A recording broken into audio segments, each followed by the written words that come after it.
മലപ്പുറം മങ്കടയിൽ ഇടിമിന്നലേറ്റ് 4 കുട്ടികൾ മരിച്ചതിന്റെ അനുശോചന പോസ്റ്റിലെ കമന്റുകളിൽ പോലും കോൺഗ്രസിന്റെ ഗ്രൂപ്പ് വഴക്കാണ് നടക്കുന്നത്. കമന്റ് ബോക്സിൽ മുഖ്യമന്ത്രി ആരാകും എന്നതിന്റെ ചർച്ചകളും അനുബന്ധിച്ചുള്ള തെറിവിളിയും നടത്തുകയാണ് കോൺഗ്രസുകാർ. ഒരിക്കൽ കൂടി കോൺഗ്രസുകാർ അവരുടെ സാമൂഹ്യ പ്രതിബദ്ധത പരസ്യമായി വിളിച്ചു പറയുന്ന കാഴ്ചയാണ് നമുക്കവിടെ കാണാനാകുന്നത്. കെ.സി. വേണുഗോപാൽ MP ഇന്നലെ ഒരു പോസ്റ്റ് ഇട്ടിരുന്നു. മലപ്പുറം മങ്കടയിൽ ഇടിമിന്നലേറ്റ് 4 വിദ്യാർത്ഥികൾ മരിച്ച സംഭവം അത്യന്തം വേദനാജനകമാണ്. ഭാവി തലമുറക്ക് മാതൃകയാകേണ്ടിയിരുന്ന ഒരു നാടിനും ആ കുടുംബങ്ങൾക്കും മാതൃകയായും അഭിമാനമായും മാറേണ്ടിയിരുന്ന ചെറുപ്പക്കാരുടെ കുടുംബത്തോട് എത്രത്തോളം ആശ്വാസ വാക്കുകൾ പറഞ്ഞാലും മതിയാവില്ല എന്നറിയാം. എങ്കിലും ആ കുടുംബത്തോടൊപ്പം നമുക്ക് ചേർന്ന് നിൽക്കേണ്ടതുണ്ട്.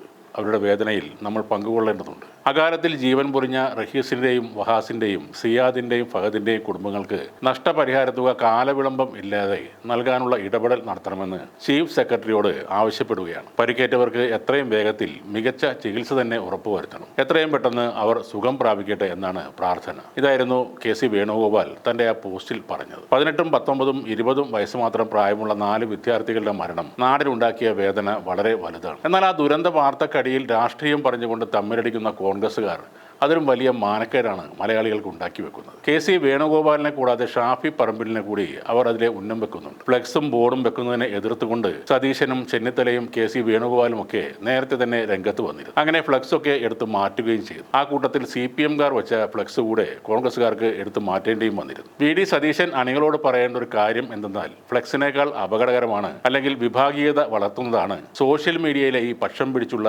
തെറിവിളികൾ എന്നതാണ്. 102 സീറ്റുകൾ നേടിയ ഒരു മഹാവിജയത്തിന് തിളക്കം കെടുത്തുകയാണ് കോൺഗ്രസിലെ ഈ നാണം കെട്ട ഗ്രൂപ്പ് കളികൾ. എപ്പോഴും ഉള്ളതുപോലെ നേതാവിനെ ഹൈക്കമാൻഡ് തീരുമാനിക്കട്ടെ എന്നാണ് നിങ്ങൾ എല്ലാവരും ഇന്നലെ വരെ പറഞ്ഞത്. അപ്പോൾ ചെയ്യേണ്ട ഒരു കാര്യം ആ പ്രഖ്യാപനം വരുന്നവരെ ശാന്തരായിരിക്കുക എന്നതാണ്. പരസ്പരമുള്ള ചെളിവാരിയേർ ആർക്കും ഗുണം ചെയ്യില്ലെന്ന് മാത്രമല്ല, പരസ്യമാകാതെ സൂക്ഷിച്ച പല രഹസ്യങ്ങളും വെളിയിൽ വരികയും ചെയ്യും. ഈ തമ്മിലടിയുടെയും ഗ്രൂപ്പ് കളിയുടെയും അവസാനം എന്നത് കോൺഗ്രസിന്റെ നാശം തന്നെയായിരിക്കും. 2001-ൽ 100 സീറ്റ് നേടിയാണ് കേരളത്തിൽ ആന്റണി സർക്കാർ അധികാരത്തിൽ വന്നത്. എന്നാൽ അതോടെ തുടങ്ങിയ ഗ്രൂപ്പ് കളിയും തമ്മിൽ തല്ലലും കാരണം വലിയ നഷ്ടമാണ് കോൺഗ്രസിന് പിന്നീടുണ്ടായത്. 2004-ലെ പാർലമെന്റ് ഇലക്ഷനിൽ കേരളത്തിൽ ആകെയുള്ള 20 സീറ്റിൽ 19 എണ്ണത്തിലും UDF തോൽക്കുകയാണുണ്ടായത്. കോൺഗ്രസിന് അന്ന് ഒരു സീറ്റ് പോലും കിട്ടിയില്ല എന്നത് ഏറ്റവും വലിയ നാണക്കേടായി മാറി. അന്ന് പൊന്നാനിയിൽ മുസ്ലിം ലീഗിന്റെ അഹമ്മദായിരുന്നു ആകെ ഉണ്ടായിരുന്ന ഒരു UDF MP. അതുകൊണ്ട് ഒരു കാര്യം എപ്പോഴും ഓർക്കുക, 100-ൽ കൂടുതൽ സീറ്റ് നേടിയാലും അവരെ സംപൂജ്യരായി തോൽപ്പിക്കാനും കേരളത്തിലെ ജനങ്ങൾക്കറിയാം. BD, RC, KC ഗ്രൂപ്പുകളൊക്കെ താൽക്കാലികമാണ് എന്നും കൂടെ പ്രത്യേകം ഓർമ്മ വെക്കുക.